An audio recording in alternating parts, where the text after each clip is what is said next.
नमस्कार दोस्तों, स्वागत है आपका हमारे YouTube चैनल कंपटीशन की तैयारी पर। आज की वीडियो में हम 18 जनवरी का करंट अफेयर्स पढ़ेंगे। चलिए शुरू करते हैं। पहला प्रश्न है, जल्लीकट्टू 2023 समारोह कहाँ पर शुरू हुआ? तो ये शुरू हुआ तमिलनाडु में। ये 15 जनवरी से लेकर के 17 जनवरी तक इसका आयोजन किया गया। जल्लीकट्टू होता क्या है? तो पोंगल के त्योहार के दौरान विशेष रूप से तमिलनाडु में मवेशियों की पूजा की जाती है सॉरी, जिसमें जल्लीकट्टू के नाम से एक आयोजन किया जाता है। जल्लीकट्टू के खेल में एक सांड को भीड़ के बीच में छोड़ दिया जाता है। इस खेल में वहां मौजूद खिलाड़ी अधिक से अधिक समय तक सांड के कुबड़ को पकड़कर उसे काबू में करने की कोशिश करते हैं। जल्लीकट्टू खेल में बैलों से इंसानों की लड़ाई कराई जाती है। जल्लीकट्टू को तमिलनाडु के गौरव तथा संस्कृति का प्रतीक माना जाता है। बात कर लेते हैं तमिलनाडु की। राजधानी है चेन्नई। तमिलनाडु की स्थापना 26 जनवरी 1950 को हुई थी। मुख्यमंत्री M.K. स्टालिन है। राज्यपाल R.N. रवि।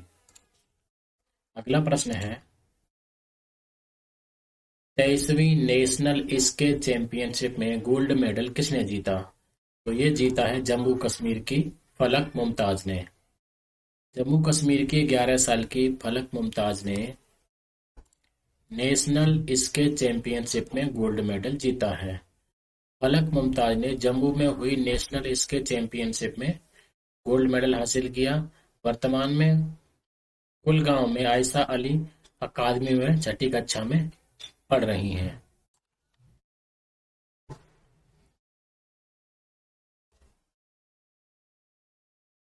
तेईसवीं राष्ट्रीय स्केच चैंपियनशिप का आयोजन जो है वो स्केच फेडरेशन ऑफ इंडिया द्वारा किया गया था और जम्मू और कश्मीर स्केच एसोसिएशन द्वारा इंडोर स्टेडियम भगवती नगर जम्मू में आयोजित किया गया। कांग्रेस नेता प्रियंका गांधी किस राज्य में गृह लक्ष्मी योजना के अंतर्गत 2000 रुपए की बेसिक आय देने की घोषणा की है? तो ये की है कर्नाटक में। कर्नाटक में कांग्रेस नेता प्रियंका गांधी वाड्रा ने राज्य में कांग्रेस की सरकार आने पर गृह लक्ष्मी योजना के तहत 2000 रुपए की बिना शर्त सामान्य बेसिक आय देने की घोषणा की है। बात करते हैं कर्नाटक की। तो वर्तमान में मुख्यमंत्री हैं बसवराज बोम्मई, राज्यपाल थावरचंद गहलोत और कर्नाटक की राजधानी है बेंगलुरु। अगला प्रश्न है, G20 अध्यक्षता के तहत स्वास्थ्य कार्य समूह की पहली बैठक कहां पर आयोजित की जाएगी? तो ये की जाएगी केरल की राजधानी तिरुवनंतपुरम में। कब से कब तक? 18 से 20 जनवरी। पहली G20 स्वास्थ्य कार्य समूह की बैठक 18 से 20 जनवरी तक केरल के तिरुवनंतपुरम में आयोजित की जाएगी। G20 इंडिया प्रेसिडेंसी के तहत पहली स्वास्थ्य कार्य समूह की बैठक जो है वो केरल के तिरुवनंतपुरम में होगी और भारत की G20 अध्यक्षता के स्वास्थ्य ट्रैक में 4 स्वास्थ्य कार्य समूह की बैठकें और एक स्वास्थ्य मंत्री स्तरीय बैठक शामिल होगी। ये बैठकें तिरुवनंतपुरम केरल में, गोवा, हैदराबाद, गांधीनगर सहित देश के विभिन्न स्थानों पर आयोजित की जाएंगी, जिसमें भारत की समृद्ध और विविध संस्कृतियों को प्रदर्शित करने के लिए प्रधानमंत्री के आह्वान पर प्रकाश डाला जाएगा। बात करते हैं केरल की राजधानी तिरुवनंतपुरम। मुख्यमंत्री पिनाराई विजयन, राज्यपाल श्री आरिफ मोहम्मद खान। अगला प्रश्न है, नवाब मीर बरकत अली खान कहाँ के आखिरी निजाम थे जिनका हाल ही में तुर्की में निधन हो गया? तो ये थे हैदराबाद में। कहाँ के निजाम थे? हैदराबाद के। हैदराबाद के 8वें और अंतिम निजाम किस क्रम के? 8वें। काफी इंपोर्टेंट क्वेश्चन है। तो हैदराबाद के 8वें और अंतिम निजाम मीर बरकत अली खान का निधन 14 जनवरी को तुर्की के इस्तांबुल में हो गया। मीर बरकत अली खान को राजकुमार मुकर्रम जाह बहादुर के नाम से भी जाना जाता। उनका जन्म 6 अक्टूबर 1993 को मीर उस्मान अली खान के पहले बेटे मीर हिमायत अली खान के घर पर हुआ था। इनकी मां तुर्की के अंतिम सुल्तान सुल्तान अब्दुल मजीद द्वितीय की बेटी थी। मीर बरकत अली को 14 जून 1954 को उनके दादा उस्मान अली सातवें निजाम द्वारा आसफ जाही वंश के नाममात्र प्रमुख के रूप में नामित किया गया था। 1971 तक उन्हें आधिकारिक तौर पर हैदराबाद के राजकुमार के रूप में मान्यता दी गई थी, क्योंकि खिताब और प्रिवी पर्स को 26वें संविधान संशोधन अधिनियम 1971 के माध्यम से समाप्त कर दिया गया था। सितंबर 1948 में हैदराबाद रियासत का भारतीय संघ में विलय कर दिया गया। हैदराबाद के पहले निजाम मीर कमर उद दीन खान सिद्दीकी थे। उन्होंने 1713 से 1721 तक मुगल साम्राज्य के तहत डेक्कन सल्तनत के नायब के रूप में कार्य किया।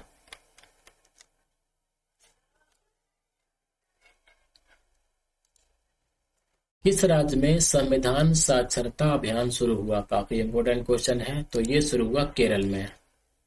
अपनी तरह की पहली पहल जो है केरल के कोल्लम जिले में शुरू की गई। इसका उद्देश्य 10 साल से ज्यादा उम्र के हर व्यक्ति को भारतीय संविधान से अवगत कराते हुए कोल्लम को पहला पूर्ण रूप से संविधान साक्षर जिला घोषित भी करना है। काफी इंपोर्टेंट क्वेश्चन है। ये बात कर लेते हैं भारतीय संविधान की। तो इसे 26 नवंबर 1949 को भारत की संविधान सभा द्वारा अपनाया गया था और 26 जनवरी 1950 को लागू हुआ। शब्द कितने हैं संविधान में? 1,45,000। और यह विश्व का सबसे बड़ा लिखित संविधान है, सबसे लंबा यानी बड़ा लिखित संविधान है। इसको तैयार करने में 2 साल 11 महीने और 18 दिन लगे थे। किस राज्य ने साझा स्कूल बस प्रणाली और कृषि प्रतिक्रिया वाहन योजना लॉन्च की है? तो ये लॉन्च की है मेघालय ने। मेघालय की राजधानी है शिलोंग। मुख्यमंत्री कॉनराड संगमा, राज्यपाल बी.डी. मिश्रा। संघाई सहयोग संगठन फिल्म महोत्सव में कौन सी फिल्म दिखाई जाएगी? तो ये दिखाई जाएगी तुलसीदास जूनियर। यह 27 जनवरी से 31 जनवरी तक मुंबई में आयोजित होगा।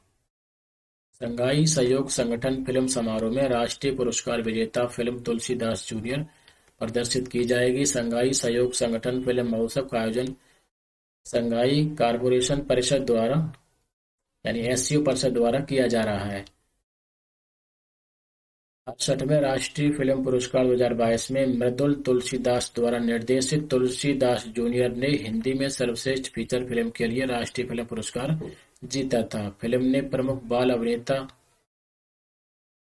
वरुण बुद्धदेव के लिए बाल अभिनेता श्रेणी में विशेष उल्लेख के लिए एक और राष्ट्रीय पुरस्कार भी जीता। स्क्रीनिंग की मेजबानी राष्ट्रीय फिल्म विकास निगम द्वारा संघाई सहयोग संगठन फिल्म महोत्सव के सहयोग से की जाएगी। तो इसका आयोजन कहाँ पर होगा? मुंबई में। मुंबई जो है महाराष्ट्र की राजधानी है। महाराष्ट्र के मुख्यमंत्री एकनाथ शिंदे हैं। राज्यपाल कौन है? भगत सिंह कोश्यारी। राजस्थान राज्य सूचना आयोग के सूचना आयुक्त कौन बने हैं? तो उनका नाम है M.L. लाठर। राजस्थान की राजधानी जयपुर। मुख्यमंत्री अशोक गहलोत, राज्यपाल श्री कलराज मिश्र। बिजनेस 20 यानी B20 की मीटिंग कहां पर होगी? तो ये होगी गुजरात के गांधीनगर में। कब होगी? 22 से 24 जनवरी के बीच में। यह बैठक नेताओं के शिखर सम्मेलन से पहले G20 को प्रस्तुत की जाने वाली नीतिगत सिफारिशों को तैयार करने के लिए आयोजित की जाएगी। यह उन 15 कार्यक्रमों में से पहला होगा जिसे राज्य भारत की G20 अध्यक्षता के हिस्से के रूप में आयोजित करने के लिए तैयार है। B20 स्थापना बैठक के उद्घाटन समारोह में केंद्रीय मंत्री पीयूष गोयल और अश्विनी वैष्णव, राज्य के मुख्यमंत्री भूपेंद्र पटेल, भारत के शेरपा से लेकर G20 अमिताभ कांत और टाटा सन्स के चेयरमैन एन चंद्रशेखरन शामिल होंगे। उद्घाटन बैठक में G20 देशों के उद्यमों का प्रतिनिधित्व करने वाले 150 से अधिक नीति निर्माता, व्यापारी, अधिकारी, सीईओ और वरिष्ठ अधिकारी भाग लेंगे। बात करते हैं गुजरात की। गुजरात की राजधानी जो है गांधीनगर है। मुख्यमंत्री भूपेंद्र भाई पटेल, राज्यपाल Shri Acharya Devvrat. 28वें critics choice awards 2023 में सर्वश्रेष्ठ विदेशी भाषा की फिल्म और सर्वश्रेष्ठ गीत का पुरस्कार किस फिल्म को मिला है? तो ये मिला है RRR को। एस राजामौली की फिल्म RRR ने 28वें क्रिटिक्स चॉइस अवार्ड्स 2023 में सर्वश्रेष्ठ विदेशी भाषा की फिल्म और सर्वश्रेष्ठ गीत का पुरस्कार जीता। फिल्म RRR को हाल ही में नातू नातू गाने के लिए भी गोल्डन ग्लोब अवार्ड मिला है। फिल्म ने नातू नातू गाने के लिए सर्वश्रेष्ठ गीत का क्रिटिक्स चॉइस अवार्ड भी जीता है। अब बात करते हैं क्रिटिक्स चॉइस अवार्ड की। इसे पहले broadcast film critics association award के नाम से जाना जाता था। यह पुरस्कार अमेरिकन कनाडाई क्रिटिक्स चॉइस एसोसिएशन द्वारा प्रतिवर्ष प्रदान किया जाता है। इसे पहली बार 1996 में पेश किया गया था। बीजेपी अध्यक्ष जेपी नड्डा का कार्यकाल कब तक के लिए बढ़ाया गया है? तो ये बढ़ाया गया है जून 2024 तक। बात कर लेते हैं बीजेपी की। तो बीजेपी की स्थापना जो है 6 अप्रैल 1980 को हुई थी। इसके संस्थापक अटल बिहारी वाजपेयी जी और लाल कृष्ण आडवाणी जी हैं और प्रेसिडेंट कौन है? जेपी नड्डा, जिनका कार्यकाल जो है वो अगले वर्ष जून 2024 तक के लिए बढ़ा दिया गया है। राष्ट्रीय स्टेटस दिवस कब मनाया गया? तो ये मनाया गया 16 जनवरी को। किस देश ने आपातकाल की घोषणा की है? तो ये की है पेरू ने। और ये आपातकाल की जो स्थिति है वो 30 दिनों तक प्रभावी होगी। पेरू यह दक्षिण अमेरिका के पश्चिमी भाग में स्थित है। इसकी राजधानी और सबसे बड़ा शहर कौन है? लीमा। और इसकी मुद्रा क्या है? शोल। Peru Bolivia, Brazil, Chile, Colombia और इक्वाडोर से घिरा है। पेरू के राष्ट्रपति राज्य के प्रमुख और सरकार के प्रमुख दोनों के रूप में कार्य करते हैं। तो प्रधानमंत्री कौन है? अल्बर्टो ओटरोला। और राष्ट्रपति कौन है? दीना एरसिलिया बोलवर्ट जैगरा। राजधानी है लीमा, मुद्रा न्यूसोल। संयुक्त राष्ट्र ने किस देश के अब्दुल रहमान मकी को वैश्विक आतंकवादी घोषित किया है?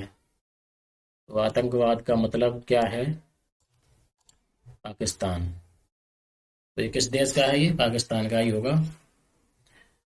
मक्की का नाम पहली बार भारत में तब सुना गया जब देश 26/11 जैसे खतरनाक हमलों से दहल गया था।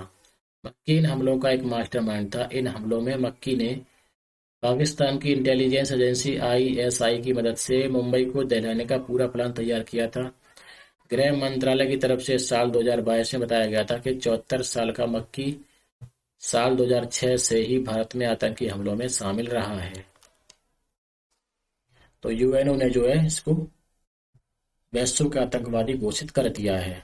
बात करते हैं यूएनओ की स्थापना 24 अक्टूबर 1945 को हुई थी। इसका मुख्यालय कहाँ है? न्यूयॉर्क, अमेरिका में। यूएनओ के 6 अंग हैं: संयुक्त राष्ट्र महासभा, सुरक्षा परिषद, सामाजिक परिषद, आर्थिक और सामाजिक परिषद, राष्ट्रीय न्यायालय, सचिवालय और इसकी कुछ विशिष्ट एजेंसियां भी इसके अंडर में कार्य करती हैं। दक्षिण अफ्रीका की क्रिकेट टीम के नए कोच कौन बने हैं? तो उनका नाम है शुकरी कॉनराड ट्रोबाल्टर। बात करते हैं दक्षिण अफ्रीका की। तो राजधानी प्रिटोरिया, मुद्रा है रैंड। प्रेसिडेंट कौन है? Cyril Ramaphosa. किस देश के मिशेल सेंटेलिया ने मिरर टाइपिंग किताबें बनाकर गिनीज वर्ल्ड रिकॉर्ड बनाया है? तो ये कहाँ के? इटली के हैं। काफी इंपॉर्टेंट क्वेश्चन है। गिनीज वर्ल्ड रिकॉर्ड की एक रिपोर्ट के अनुसार एक इटालियन व्यक्ति मिशेल सेंटेला ने किताबों की 81 प्रतियों को उल्टा टाइप करके एक विश्व रिकॉर्ड बनाया है, जिसे मिरर राइटिंग कहा जाता है। सेंटेलिया बिना पीछे देखे 4 पूरी तरह से खाली कीबोर्ड का उपयोग करके किताबें टाइप करता है। वह प्रत्येक पुस्तक को उसकी मूल भाषा में टाइप करता है। उन्होंने बाइबिल, हम्मुराबी की संहिता, गिलगमेश का महाकाव्य, प्राचीन मिस्र से मृतकों की पुस्तक, लियोनार्डो दा विंची के लेखन को उल्टा टाइप किया। उसने 4 भारतीय वेदों को उल्टा टाइप किया है और उन्हें एक ही पुस्तक में संकलित कर दिया है। वह अलग अलग ऊंचाई पर एक साथ स्थित 16 कंप्यूटर कीबोर्ड का उपयोग कर टाइप करने में सक्षम है। वह लियोनार्डो दा विंची को श्रेय देता है, जिन्होंने उन्हें मेरा टाइपिंग करने के लिए प्रेरित किया।